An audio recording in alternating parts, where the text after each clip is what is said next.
Right, hello everyone, happy Homebrew Wednesday once again. Cheers to you all. I am going to do a few bits and bobs today. First of all, I need to bottle that apple wine that I made quite a while ago now, because I've got a party this weekend for the housewarming. Woo! So I need to get cracking with that. So I need to degas it now. You've probably seen from previous videos and some comments left by people as well that my degassing technique isn't the best.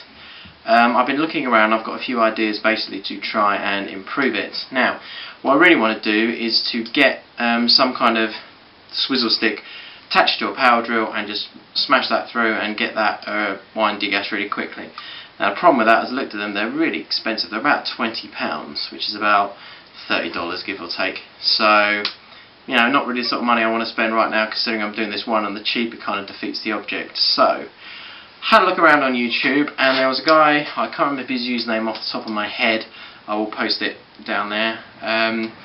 He calls himself Click something or some combination of numbers, and he came up with the idea of using a plastic coat hanger, so that's what I'm going to have a go at doing. Basically I've got one of these here. This bit just snapped off already. It's really quite a weak one, so I'm just going to cut it up with the wire cutter and get some kind of hook on there, and then put that in the one and switch that around and see if that works. So I shall switch back shortly and show you how I've got on. Right, so here is the finished article. I'll show you how I did it. Basically, this is what the coat hanger did look like. Bit of a before and after shot. Okay, show you how I did it. This is what the coat hanger looked like before. So I literally got a pair of wire cutters and I just cut that bit off here, that bit off there. I then got a nail and just drilled a few holes in here and here. Not almost all the way through, so it poked out the other end, then turned it around and poked it there. Just got to be careful you don't, you know, split the thing in half. So make sure the type of plastic, this is soft plastic, so you know you can bend it and stuff. It's okay. I'm not sure if that hook's going to be too long, but I can always put it in some boiling water and move it or shift it around if I need to. So the reason I put some holes in it is just to give it a bit more drag, you know, to swish things around a bit more. So I'm going to try this out in a minute and see how I get on. Right. Before I get bottling and degassing, I'm going to pour myself a beer from the pressure keg. So we'll try and position my... So I'll try and position the camera here so you can actually kind of see what's going on. Okay, I've not done this before, so bear with me if it goes everywhere. Oh, that's a bit fiery, to say the least.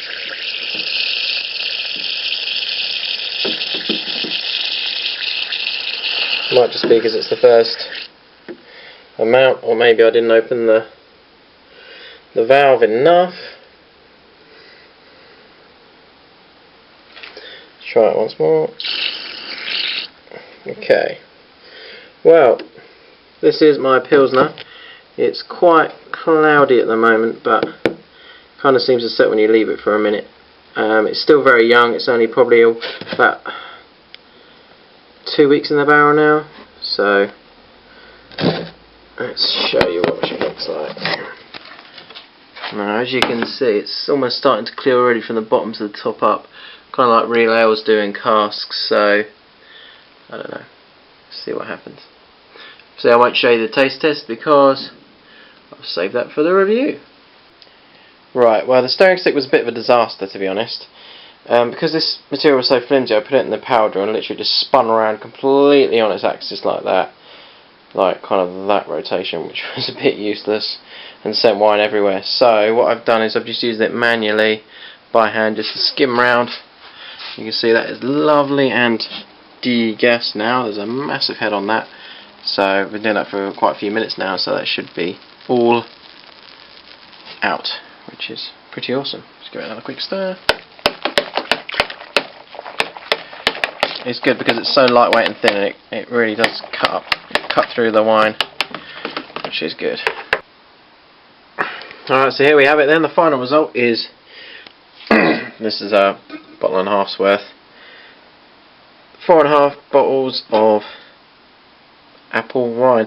The reason there's not quite so much is when it was clear, once it cleared in the demijohn, I poured off a few glasses for my wife and I, so that's why it's not 5 bottles, but, or 6 bottles just to say, but still good stuff. Okay, one last thing I want to show you guys is what my neighbour managed to track down in his workshop. Da, da, da, da. Some form of Cornelius type keg.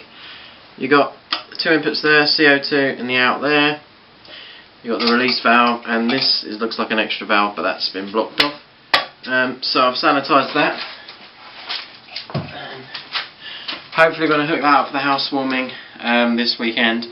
I've barreled that Pilsner just in case, so I can pour it from that. However, just trying it, I almost lost complete pressure in it, so I quickly turned the tap off, shook it up to release loads of more CO2 to protect the beer, so hopefully it's okay. So I'm really relying on this Cornelius keg thing to work now, otherwise I'm going to look like an idiot and have no homebrew for my housewarming. But I guess I'll just have to bite the bullet and buy in some store-bought beer in that case, which I don't really want to do, but hey, what can you do? So, let's have a quick sip of the old Pilsner. It's a bit flat coming out the barrel. I'm not sure I put enough priming sugar in. Fortunately, I've bottled a couple of bottles so I could review them like that, so fingers crossed they turn out a bit better. Well, this is in response to SJ Paul's Homebrew Wednesday video about 2 weeks ago now. He asked, why you got into homebrewing? Well, I think it was almost fate really to a certain extent. I was saving for a house at the time, as you know, and you know, I was spending, I like to drink beer, and beer is quite expensive, where you go, even if you get the deals, 3 crates for so much, it still works out quite pricey. So I didn't really have many hobbies at the time. I had my disc golf slightly, and I was trying to learn to play guitar, but sort of sucked at that. So I'm probably going to sell that guitar. I've had that for about 6 or 7 years now. I still can't play it for toffee, so there's no point really having that. So I was talking about homebrew with several people. My dad did it many years ago, and I was kind of talking to him about it, and we were having a chat, and then I was looking a little bit online, and then my dad's birthday came up in August last year. Now I was thinking, well, what to buy and what to buy. I'd been into Wilkinson's a few times and I'd seen these homebrew kits, and I'd contemplated getting one myself, but I wasn't sure we had the room and such at home because we were in that small house. So anyway, I went into Wilkinson's again. I was racking my brains to think out what I could get him, and then I saw the homebrew kits, and I was like, well, do you know what? £20, box with all the concentrate and everything else. He did it years ago. He could do with a hobby himself. He's retired, so I thought, yeah, why not? So I bought the kit and sort of had a look at it, bought him some bottles and stuff, and I was kind of thinking, do you know what? I really want to do this myself. So I was kind of umming and ahhing. So that day, after I bought the kit for my dad, we went around to see my wife's friend, who at that point had just had a baby. Now, a few days after the baby was born, or before, I can't quite remember which, it was his dad's birthday. And what did they buy him for his birthday? Well, nothing but a homebrew kit. So, and this one was for beer, which obviously is a lot more down my street. So I was kind of looking at it, had a chat with my friend for a while, went through it all, what you had to do, because I didn't really know much about it at all. He showed me some of the equipment, and I kind of thought, you know what, I need to get me one of those. He told me it works out about 40p a pint, all that kind of stuff. So I was kind of thinking, you know what, I can't really not pass this up. He also told me about the local homebrew shop, which is right where I live. It's a really good shop, got loads of stuff. I checked out the website, and that was it. I wanted a kit. So I was going on holiday, so I couldn't in September. So I thought, oh, I best wait till I get back from holiday. So pretty much for the whole holiday, I was just looking forward to getting this kit. And I finally went out there, went to the homebrew shop, spent about £50 getting everything, getting the fermenting buckets, getting the PET plastic bowls, the brown ones. Just getting everything like that. Bought a Cooper's Australian Lager. That was the first kit I ever brewed. I just used granulated sugar because the woman at the shop said that would be okay. I remember mixing it up while I was drinking a can of something else, a Kronenberg or Foster's or something, and every single day I was checking that fermenting bucket, peering in, sipping a can of lager, thinking, oh, when's it going to be ready, when's it going to be ready, about 7-8 days later, because I used to put it in the airing cupboard back then, which was far too hot, I know now, but obviously back then I didn't really know any better. Did all that, bottled it. That took forever for me to work out how to do it. Obviously, you get your own routine and work out what you need to do after a while, and it get a lot quicker. So then, it came to, I gave it 2 weeks. I made myself wait 2 weeks before I tried it. It was really hard. I wanted to crack a bottle open almost after a few days, but I thought, no, do you know what? I'm not gonna try that. Yeah, I'm gonna wait. So I left it 2 weeks. By this point, my friend had given me a bottle of his lager, and I really liked that. And I was like, yeah, this is it. I'm all over this. This is going to be good. I had my first one, literally 2 weeks old, using granulated sugar and just the malt extract kit. It wasn't brilliant, to be honest. It wasn't fantastic at all, and I kind of was a little bit disappointed. But it was such cheap beer that I just kept drinking it. And then it was getting near Christmas, around October time, and I brought the Munton Santa's Winter Warmer kit. Thought I might as well give this another go. I invested all this money. It must just be something I'm doing wrong. Did the Santa's Winter Warmer kit, left that 2 weeks, tried that, and it was fantastic. It tasted really good after 2 weeks, and I was like, do you know what? I think I'm going to carry on doing this. Since then, I've always used spray malt and brewing sugar with my beer kits, rather than using just a kilogram of granulated sugar, which of course makes a huge difference as well. I obviously leave it a lot longer now as well. I might have a few samples after 2 weeks. But I'm a bit more experienced now and I know what I'm doing. So, I started cracking off loads of kits. I've probably done about 14 kits now in total. Unfortunately, I didn't get into reviewing on YouTube until a bit later on. By which time, I'd drunk a lot of my old brews, but I managed to reserve a few back. It was just went from there really, and it's gone from strength to strength. Obviously, I couldn't brew for a while when I first moved in here, and before I moved out of my old place, and that was killing me. I've had to recently buy some, shop bought beer, and it's all right. But you're looking at decent stuff. You're looking at £2 a bottle, and I just think, do you know what? I can brew it for probably a fifth of that price, and it tastes better. So, yeah. That's about it really. That's how I got into home brewing. I said it was only just over a year ago now, but you know what, I think I've come strength to strength from then.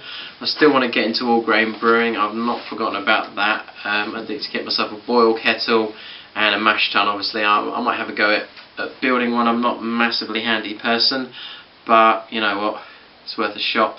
Just need to, next few months still is going to be a bit tight, obviously moving to a new house, more expensive bills, and just need to adjust, and I've got a car loan that I'm just finishing paying off. So once that's all done, hopefully I can get cracking and starting with the all grain brewing. So I will probably be after you guys for some advice on that, what to go for and all the rest of it, but I wouldn't bother commenting on that just yet, because obviously I've got quite a while to go yet. It won't be till next year at least, I would say.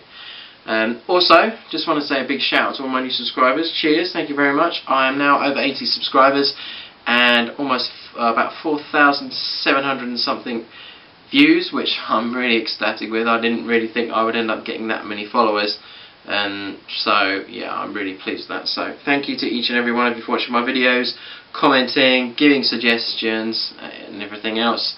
Really, I probably would have given this up a long time ago had I not received all the support. Got some of the big guns following me. SJ Poor, the father of Homebrew Wednesday.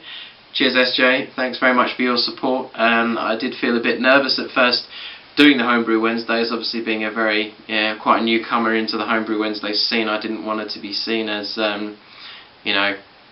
trying to compete with the big boys, or people just standing around thinking, who's this guy, trying to show us how to brew or whatever, which obviously I'm not trying to show you how to brew, I'm just showing you what I'm up to, but I've just been really pleased with, the reception I've received from the brew tubing community, and everyone has welcomed me with open arms.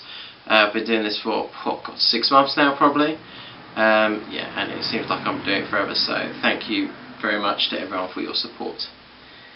That's about it then for me really. I won't ramble on any longer. I'm sure I've kept you long enough. Still got 2 kits I need to put on. The Cooper's English Bitter has finished fermenting. I'm going to see how this Cornelius keg thing works out. If that works out okay, I will probably transfer that English Bitter to the pressure barrel and see how I get on with it that time. I'll make sure I leave it a little bit longer just to mature before I take a draw of that. My reaction so far from the pressure barrel is quite weak. I've got no way of injecting CO2 into it at the moment.